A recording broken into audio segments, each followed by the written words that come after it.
Well, good afternoon and welcome to this session. Thank you very much. As just introduced, my name is Jonathan Lee-Smith from UK Quantum, the Association for the UK's Quantum Industry. Delighted to be joined by Carmen, Stephen Ellum and Dan, who I'll ask to introduce themselves as they speak in the interest of time. Now, the subject matter is arguably something we should spend all day talking about, but we've only got a few minutes. So what I'm going to propose we do is I'm going to break this down into a number of chunks. I'm going to talk about the importance of modularity to scalability, why modularity is important for other critical functions, and this is about the quantum data center, not quantum computers per se. These are operational entities. So what other factors do we have to take into account in terms of integration within a quantum data center? And then finally, what does it mean to have an industrial class enterprise ready data center? So 4 big topics. We'll touch on these. We'll then move into some questions from yourselves, I hope. If not, I've got some bonus topics to throw at our panel. Now, if you'll excuse me, I'll just say a few words about UK Quantum. Sir Peter Knight kindly referenced us in his opening speech. We're providing the voice of the UK's quantum industry into the National Quantum Technology Programme in the UK, but also into government itself. So we have been making contributions into the formation of the National Quantum Strategy, and of course more recently into the planning for the next phase of the NQTP. If you'd like to find out more, I'm delighted to say we published our manifesto only today. We didn't want to take away anything from anybody else, but there you can see the sort of considered opinions and the priorities and indeed our recommendations to the next government. As again, Sir Peter noted, we're in a bit of a superposition at the moment. We may or may not have a government. So I'd like to kick off then with Carmen. I mean, in a nutshell, what do we mean by modularity and why is it important? Thanks, Jonathan. Glad you asked. It's important because it's just a more efficient way of building fault-tolerant quantum computers. So I think the relevance of talking about monolithic versus distributed or modular computing is that we're at this breakthrough point in the industry. And we have found that monolithic quantum computers are less efficient and modular quantum computers are more efficient. They're a better way of architecting quantum computers. So up until now, the industry has been looking bottom up at how we build 1 qubit, 5 qubit, 10 qubits, and we focused on qubit numbers and qubit performance. And we had the tour de force quantum error correction code, which is the surface code. And what we've realized is that actually, if you keep on scaling monolithically, your overheads grow and it becomes a more inefficient system. So you get diminishing returns if you try to scale up a monolithic system to a very large size. So what has happened is 2 things recently, and this is what I think is really going to change and accelerate the industry. One is the apex of thinking in quantum error correction codes are these non-local codes. So basically we have found an architecture that is 10 to 100 times more efficient to build a fault-tolerant quantum computer. This has really brought the timelines much closer for us. But then, so what does that mean? That architecture requires this thing called long-range connectivity.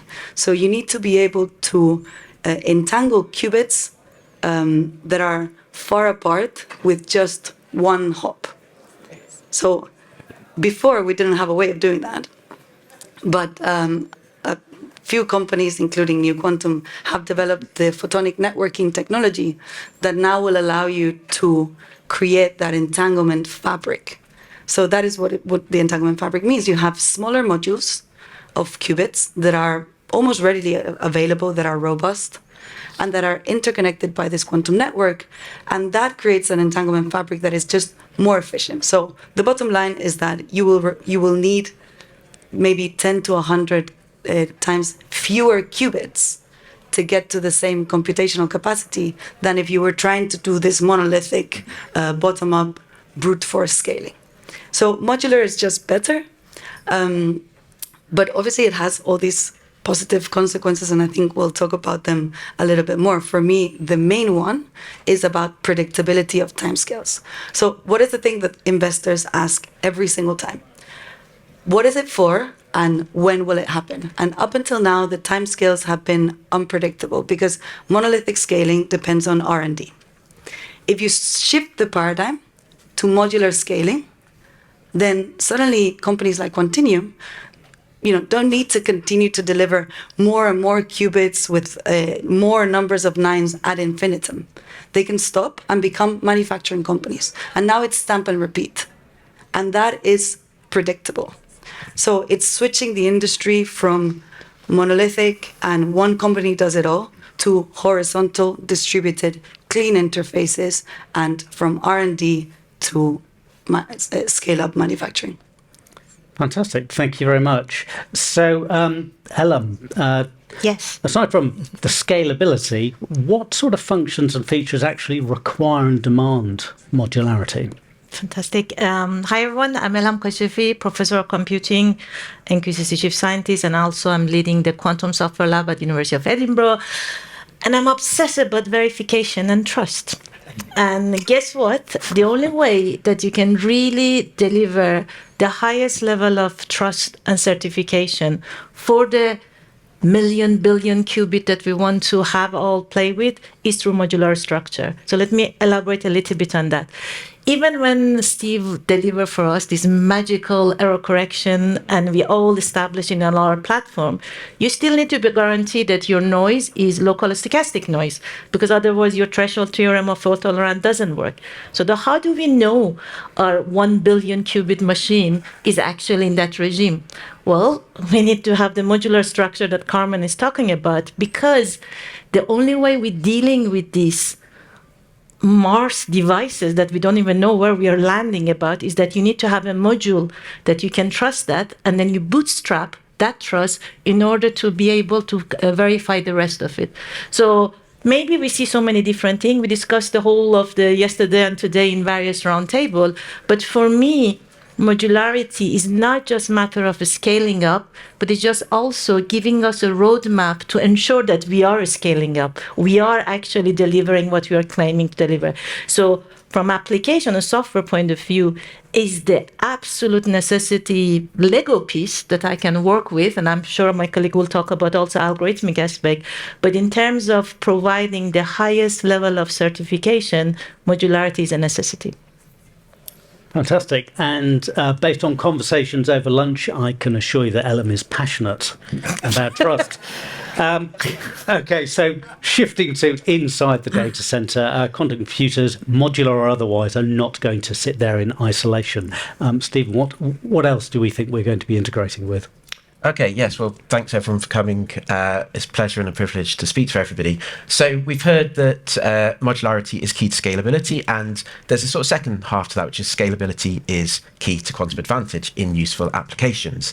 So I just want to speak very briefly to the first of those two points. So Quantinuum has traditionally taken the approach of focusing on the computational primitives, so the best possible qubits, the best possible gates, mid-circuit measurement, that kind of thing, and those solid foundations are beginning to bear fruit, and we are looking to the future where there will be kind of modular tiling of the quantum computer. So modularity is key to Quantinuum, but really scalability. Why is this crucial to quantum advantage? So for one thing is error correction. So I don't want to stand here on this sort of platform and say quantum advantage with physical qubits is dead. I don't think we're quite there yet. We know a lot of the most exciting applications will require error-corrected qubits, and Quantinuum has worked a great deal on this, and there's a lot of announcements out this year. But really, even though error correction overheads come down, we still need considerably more qubits. So we need more qubits. And really, I want to really emphasize this point, because at Quantinuum, co-design is, perhaps the strongest feature of being an integrated quantum computing company. So hardware asking software what they need, software informing hardware design. But very often it comes down to me saying, well, I want more qubits and I want better qubits. So with that all in mind, moving on sort of to answer the question more directly, regardless of whether we talk about physical qubits or logical qubits, we know we need to resource engineer our algorithms. And the main tool we have at our disposal is decomposition. So cutting down, a complicated workflow into parts such that some go to a quantum computer and those which are classically tractable are done on a classical computer. And this means hybridization. So we need to locate quantum computers in high-performance data centers. So the thing which really hooked me about this session in the blurb was from the lab to the data center. I think this epitomizes what we need to think about in the coming, part of this journey that we're all on. And really, we've, started to look at that. H-series devices being deployed in the Recon Supercomputing Center in Japan, also looking at kind of this chunking of computational workflows into parts to go to the classical computer and the parts to go to the quantum computer. And I can't really emphasize enough from an applications point of view, from an algorithms point of view, how exciting this point we're at is, because we're now at the point, there's kind of point of inflection where we now have devices where we can't just classically simulate. We can't just say, we'll pretend this bit of the classical computer is the quantum computer, and we've just got this classical computer. We really do have to get with this point we're at. We really do have to get quantum computers hybridized with classical computers, and I think that's a huge challenge as well. Thank you. So, Dan, actually, firstly, I believe Cisco have published their quantum strategy very recently, so it'd be great if you could touch on that in just a moment. But also moving on to the homework question, which is thinking about what it means to run industrial class data centers, the kind of things that enterprises are prepared to actually rely on. So perhaps a summary of the strategy, but also what do you think we need to be worrying about? What I love about this is that it's the convergence of the classical IT world and the quantum world. One is my day job, one I'm passionate about, but they're coming together. And ultimately, if you want to earn your place in the data center, you need to be able to produce and manufacture repeatable, scalable, interconnectable devices that can go into different environments with different levels of noise and vibration and so on, and interoperate. So what I'm trying to say there is that there's a long way to go. And what does make me chuckle is when I hear physicists always say, it's just an engineering problem. Yeah, don't worry about it. We've agreed on the theory. The rest is engineering. But actually, when you get into the data center, among the IT domain, among all the IT applications and hardware, you need to think about assurance as well. And I'm not suggesting you break the no cloning theorem. I'm just saying you need to be able to monitor what's happening in the infrastructure reliably so you can react either in an automated fashion or with a human. So that's what I'll call the assurance problem. And then the next level is the service management problem, which is where if you end up with a network of devices and multiple machines serving multiple users, you then need to monitor down to the service level. This is another level of abstraction when it comes to the network. So it's all about maturity, really, is what I'm saying. Terms like mean time to resolution, and KPIs and SLAs, these are things that, we talk a lot about the fidelity and the number of nines. The same thing applies to the availability of the system and so on in the data center. So, of course, it's boring classical IT, but it's extremely important, right? And to follow on to your other question, Jonathan, this week is Cisco Live in Las Vegas. We've made an announcement of our strategy on quantum. And ultimately, we've released a vision about, without a kind of time frame, but we're talking about distributed entanglement networks that are multi-tenant, multi-user, and multi-use case. So, of course, the three that we know about are sensing, security, communications, and distributed quantum computing. Our vision is that ultimately, just like in the traditional IT domain, a single network can serve all of these use cases. Now, this is a vision, so it's looking way into the future, coming more towards the near term. We're building a distributed entanglement lab in our lab in Santa Clara, and we have theorists and researchers and experimentalists working on this problem today, and we're going to do that with partners. We can't do this alone. Cisco never tends to develop something on our own. We tend to acquire and borrow and partner. And it's with partners like New Quantum that we're partnering to achieve this. There are many different parts of the end-to-end architecture that we need. And so it's all about partnering. So if anybody wants to get into the quantum network with Cisco, then come and speak to me.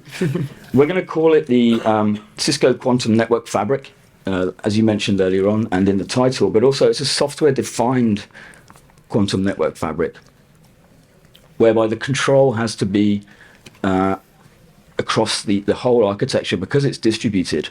The state in quantum is distributed, if you like. In the classical domain, the state is just local to the device. So it needs this software-defined control to make everything operate. Tickety-boo, as they say. You needed your note for that? Yeah, it says it there. Look. So some of the other devices that we'll have in that fabric are, entanglement sources, measurement devices, for Bell measurements, swapping devices, and quantum memory, and so on. Fantastic. Another conversation over lunch was some of the terminology used within the quantum industry and its appropriateness.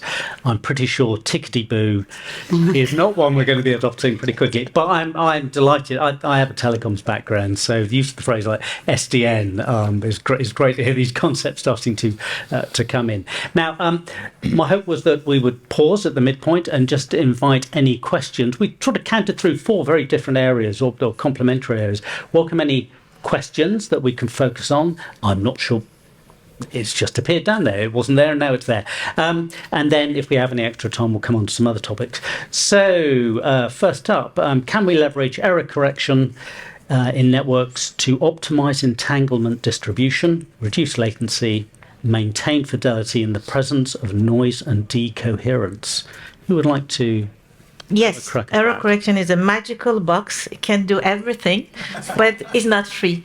Okay, so make sure exactly why do you want to do that, and then what quality you want to do that, what speed you want to do that, and of course error correction is the main tools that we have.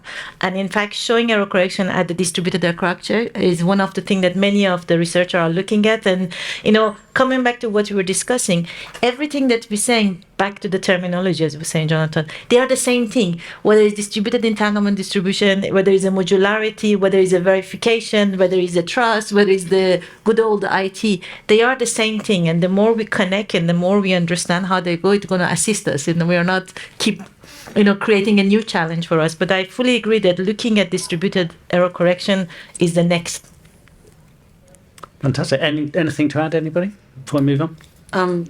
Yeah, I'd like to add. I think traditionally one can think of having error correction at different layers. So to have error correction over the qubits and then error correction at the network layer. But really we should be thinking about the networked system as one system that is error corrected once, because every time you do error correction, you pay tax. You take overheads. And so what we found is an architecture in which you can build a distributed system that is one system but is networked, and you error correct it once as long as you reach some sort of performance threshold. And because the error correction codes that we are using are so efficient, actually the thresholds of performance you need to get to are not so high. So they are achievable without many layers of error correction. So it's that shift to thinking about, the classical way of thinking in terms of you have the computer and then you add another computer with a network to more like the network is the computer. It's just one fault tolerant system that is error corrected once. Fantastic. Well, just to back that up as well, Carmen. I mean, in the classical IT world, right, error correction is built into the protocols in the way we send traffic across a network. We can't do that in the quantum domain. So much importance is going to be focused on the timing and the ability to hold entanglement in memory of some kind. And we're seeing that different modalities have different memories. They have different memory capabilities.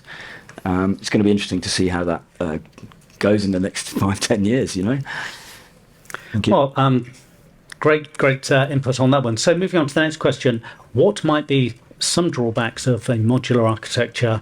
For example, any duplicated resource use. Carmen, you opened up. Do you have any thoughts on that one? Drawbacks of a modular architecture. I mean, the main drawback today is that there are technologies that we need in order to enable this that haven't been available up until now. Of course, that's exactly what New Quantum has been developing and the prototypes that we will launch in September. So up until now, the drawback has been that creating this high fidelity networked links that enable the whole thing hasn't been possible. But we're tackling that. So other than that, I don't see any many drawbacks. Okay, so perhaps this is sort of referring to the drawbacks, but our next question is general interconnects between modules are a lower fidelity than interconnects. How do we avoid these becoming bottlenecks? So a challenge made even worse. It's a, yeah. Does anyone else come? I can jump. Sorry, because it is true. Nobody denies that. Of course, the moment you bring a new feature, if I could put 1 million qubit in one focus place little fridge, do it. It's better, but you can't. So there is at some point you need to also realize there are some impossibility, and then of course by doing this interconnection, the quality comes down. Yes, but then you gain something else, because then you can bring error correction come to the picture. You can bring the verification testing that I was saying it. So there will be forever in the roadmap that we have for quantum advantage that, as it was also saying it, we have to realize it. Okay, maybe don't put your 10 qubit interconnected, maybe wait for the best quality interconnection it comes, but also calculate those numbers that we were talking about. But at the same time, at some point, everybody should wake up. It's not like is a choice. It's a must, and it's just a matter of when. Yes, maybe photonic can do it today, maybe superconducting wants to do it much later, but there is no more choice. The same way that we all decided we have to do error correction, so mid-circuit measurement should be there, gate zone should be there, all those elements has to become part of your roadmap. So this modularity and interconnection will become part of your roadmap, but the sooner you know how to design it, the better you know how to deal with those lower quality and how to boost it back. Sorry, I jumped in. No. Can I politely disagree with you? Please. I think that's the whole point of the panel. So you said if you can build a 1 million qubit chip, do it. It will be better. I think the latest quantum error correction techniques have shown us that actually it's not better. It's better to have a more highly connected structure that is networked, or that where you don't have an increasing distance between qubits because they're all on a chip, but you can essentially get to connect any two qubits via a network in one go. So I think that's the real, for us it's been years of really trying to calculate what is the best architecture to build a fault-tolerant quantum computer, and taking the advances in quantum error correction and in networking. The result is that the best way of architecting it is in a distributed way rather than a monolithic way. So even if you could have 1 million qubits on a chip, you probably don't want to. It's diminishing returns. I knew it, but I just wanted to encourage people to do it if they want it. Okay, so Dan, go ahead, and then Stephen. Yeah, so on the modularity front, I would say we need to look at metrics differently in networks for quantum. So it's not about forwarding the number of photons per second. It's not about how many photons you're generating and how many you're receiving. It's about the amount of entanglement that has been successfully exchanged, which is of good enough quality that it can be used for teleportation across the system. So that's basically the key metric, I think, is how much entanglement can you hold, right? And we need the development in memories to do that. And how good can the quantum computer use that entanglement in operations for algorithms which span multiple machines? Just one other point on the previous question about downsides, I would say in the traditional IT world, when you build a highly resilient network and you load balance, you end up with excess capacity that you don't use. Okay, this is a well-known thing, and essentially there are ways to maximize use of the network. With quantum, I think we're not going to hit that same kind of issue, because once the entanglement is shared and stored, then it can be used without any concern of the network at all. So again, it's a totally different mindset in terms of that, as well as the modularity and the metrics needed. Yeah, I just wanted to jump in a bit, because the last part of this screams to me two things I've mentioned, which is co-design and decomposition. So how to avoid these becoming bottlenecks? I mean, we design algorithms to what we have. So I've said about decomposing an algorithm into an efficient classical combination of circuits, but if we have some entangled links, then we can start to use those. And if, there's architecture aware compilation, but there's also algorithm design. So if we've got essentially like an entangled link coming up on a heartbeat, which is much slower than any other gate, we can still use that for quantum advantage if we know what that is. So this is a real challenge rather than a problem, really, from an algorithm's point of view, and something that gets people in applications very excited. It's just an engineering problem, isn't it? It's much more than an engineering problem. It's a science problem. So it seems you, the audience, are going to continue poking holes at this vision. One of the these things are moving around, but so some estimates have large-scale modular systems will demand hundreds of megawatts. Do we know this? And if so, what do we think can be done about it? Which question you first? It's the third question. They're moving slightly. I mean, if there's something we can learn from just other big systems, is that modular systems are more efficient in terms of energy as well. So instead of building a big kind of CERN type facility, the aim is to build something that resembles a classical data center, which has a big power consumption. But then how we need to calculate it depends very much on the kinds of qubits that we use and whether they require what kind of cooling. There are room temperature qubits that can interface with light very well, like trapped ions and neutron atoms. There are other kinds of qubits that interface less well with light, but people are working on those technologies as well. So it will really depend on the kind of qubit. As regards the network itself, it's photonics, and there's usually a part that is cooled at around 7K, which is the single photon detectors, which is a relatively small part of the networking layer. Most of the networking layer is a switching layer with some cooled detectors. Thank you. Okay, so I'll read out one last question from here, and since it's start for the beginners in the room, I feel we should probably address this one. With the beginners in the room, what does modularity actually look like? Is it modules linked across different countries, towns, server racks? What is the scale? So perhaps, Carmen, if you can just... So it can be different things depending on the application. What we focus on at New Quantum is fault-tolerant quantum computers. So these are supercomputers that live in one room, in one data center, and they are formed by many quantum QPUs, quantum processing units, interconnected by a quantum network. And what that means is that you need to have an interface between the qubits and the network. We call this a qubit photon interface.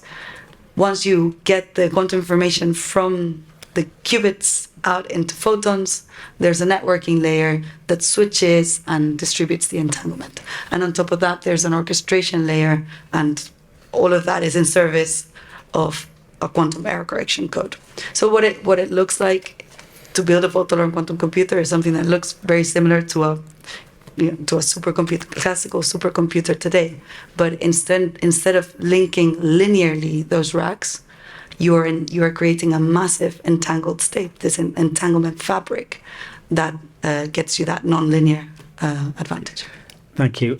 So I just want to save one last 1 minute to bring this up to the UK's strategy. Again, I'm afraid I'm going to come to you, Carmen, but the UK has 5 missions in its strategy. One is on quantum computing.